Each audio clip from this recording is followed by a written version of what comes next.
Ibu Bapa, saudara-saudara jemaat Tuhan yang terkasih, Shalom.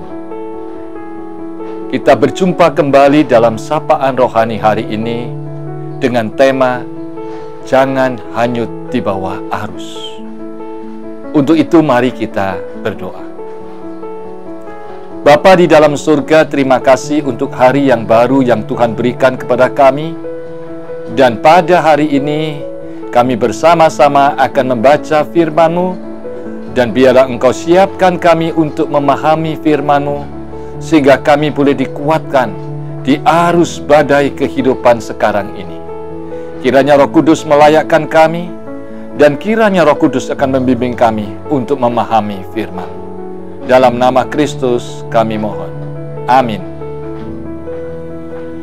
Saudara-saudara, penulis surat Ibrani mengingatkan dan menceritakan bagaimana dia mempelajari cara orang Kristen hanyut dalam kehidupan ini.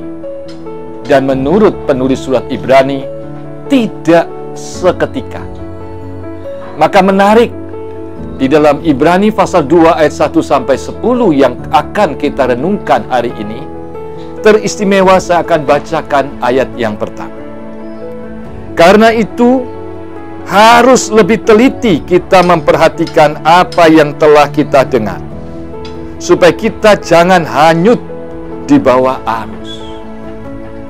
Saudara-saudara, untuk menjawab dan menjelaskan bagaimana orang Kristen itu hanyut, yang pada akhirnya meninggalkan iman pada Kristus dan meninggalkan Tuhan dan menyangkal Tuhan Yesus Kristus, penulis surat Ibrani menggunakan kata hanyut. Kata hanyut dalam bahasa Yunani yang dipakai oleh penulis surat Ibrani di ayat ini sangat menarik. Yang biasa dilakukan dalam kehidupan sehari-hari ketika kita mempunyai rakit.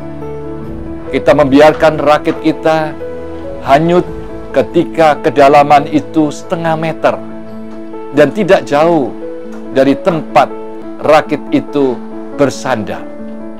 Namun kalau kita membiarkan hanyut seperti itu, maka dia akan ikut arus sungai. Semakin lama semakin keras arusnya, semakin dalamnya, dan semakin jauh dari tambatan untuk rakit itu. Akhirnya dia lenyap dan hilang. Itulah gambaran surat Ibrani tentang orang Kristen yang meninggalkan Tuhan. Tidak seketika, tetapi melalui sebuah proses pembiaran, proses lalai, proses dalam kehidupan, dan kemudian menganggap tidak apa-apa dan sepele. Akhirnya dia kehilangan Tuhan. Saudara-saudara, dalam Ibrani pasal 2 ayat 1 sampai dengan 4 khususnya, diberikan beberapa hal cara bagaimana supaya mereka tidak hanyut karena arus itu. Yang pertama, dalam ayat yang pertama dari Ibrani pasal 2 mengatakan, agar kita tidak hanyut terbawa arus, kita harus teliti dalam mendengarkan firman Tuhan. Kita seringkali beribadah mendengar firman Tuhan. Kita lalai, kita biarkan, kita acuh tak acuh, mengerti atau tidak. Kita seringkali tidak paham tentang kebenaran. Kita pun tidak teliti untuk mendengarkan. Maka kalau kita tidak ingin hanyut karena arus ini, maka kita harus membaca berulang-ulang, mencari tahu, mengerti, memahami secara benar, merenungkan, serta menggali firman Tuhan dengan serius. Jangan beribadah, jangan berdoa, jangan membaca Alkitab asal-asalan. Sudah bagus saudara membaca Alkitab dan berdoa dan beribadah, tetapi maju selangkah, mendengarkan dengan teliti, menggali dengan teliti kebenaran firman. Kalau tidak, hidup saudara bagaikan saudara punya rakit, saudara lepas rakit itu dari tambatannya, padahal kedalaman baru 0,5 meter dan tidak jauh dari tambatan rakit itu. Saudara biarkan cepat atau lambat, dia akan ikut arus itu dan pada akhirnya jauh dari tambatan, dan kedalaman arus sungai itu semakin lari semakin jauh, dan akhirnya saudara kehilangan. Yang kedua, firman Tuhan dalam ayat yang kedua dikatakan kita harus taat mempraktekannya. Kalau kita merasa firman Tuhan itu bagus, khotbahnya indah, luar biasa menyentuh, tidak cukup. Kita harus belajar mempunyai budaya mempraktekkan dalam hidup. Kalau kita tidak mempraktekannya, seperti kita melepaskan rakit kita dari tambatan dan membiarkan dia ikut arus di kedalaman setengah meter dan tidak jauh dari tambatan itu. Yakinlah cepat atau lambat, rakit itu akan hilang dan lenyap dan tidak ada artinya lagi. Demikian juga hidup saudara.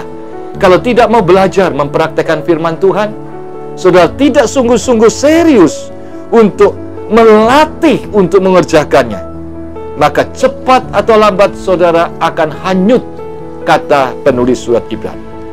Yang ketiga, ayat yang ketiga dikatakan kita tidak boleh menyia-nyiakan kesempatan. Tidak boleh menyia-nyiakan kesempatan akan keselamatan yang besar dari Kristus. Kita tahu kita ditebus oleh Kristus dengan pengorbanan yang mahal. Kita tahu hidup kita luar biasa berharga di mata Tuhan. Dari debu menjadi mulia serupa segambar dengannya.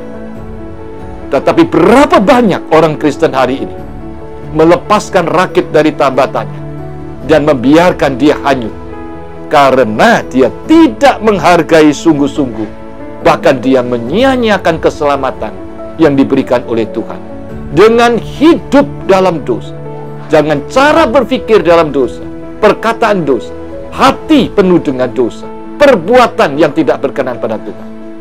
Sekali sudah membiarkan pikiran saudara ikut dalam arus yang tidak benar, saudara melepaskan rakit saudara, rakit hidup saudara yang pada akhirnya akan hilang.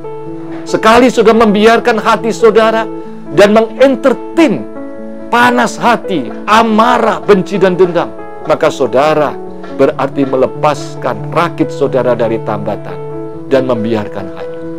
Dan yang terakhir, ayat yang keempat dikatakan kita harus meminta penyertaan Roh Kudus dalam hidup kita. Mengapa? Karena hanya Roh Kudus, tanda-tanda dan mujizat-mujizat, karunia-karunia Roh Kudus terjadi dalam hidup setiap kita yang disertai Roh Kudus. Hidup kita baru punya arti, punya kekuatan. Mobil hidup kita itu baru jalan kalau ada motor, ada bensin yang kuat, yaitu Roh Tuhan. Jadi kalau hidup kita hanya mau mengandalkan diri sendiri, kita sudah mengganti mobil kita dari bensin kepada air, tidak akan bisa jalan. Oleh karena itu, biarlah kita diingatkan hari ini oleh firman Tuhan sekali lagi. Karena itu harus lebih teliti kita memperhatikan apa yang telah kita dengar, supaya kita jangan hanyut di bawah arus.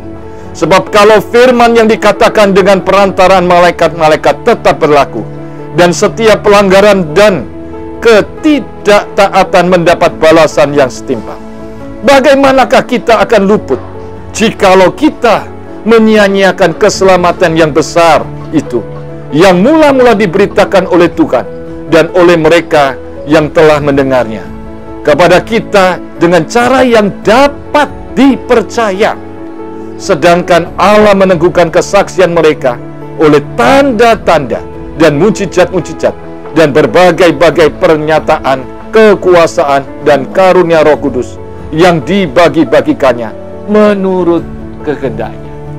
Selamat untuk menjaga rakit hidup kita, keselamatan yang Tuhan berikan untuk tidak hanyut oleh arus. Mari kita berdoa. Bapa dalam surga, hamba-Mu telah berhenti menyampaikan firman-Mu ini. Tetapi Roh Kudus kiranya tetap bekerja agar setiap saat kami selalu waspada untuk tidak membiarkan rakit hidup kami hanyut karena arus. Kami tidak ingin kehilangan keselamatan Tuhan. Kami tidak ingin kehilangan Tuhan yang ada dalam hidup kita. Oleh karena itu Tuhan, berkati setiap kami, sehingga kami boleh tidak hanyut dalam arus kehidupan yang sulit sekarang ini. Dalam nama Kristus kami mohon. Amin. Kiranya melalui sapaan rohani hari ini, kita dengan serius menjaga rakit hidup kita, agar jangan hanyut di bawah arus yang tidak akan membawa kita kembali lagi kepada Tuhan, dan kita akan hilang lenyap dengan penyesalan yang tanpa arti. Tuhan memberkati kita semua. Amin.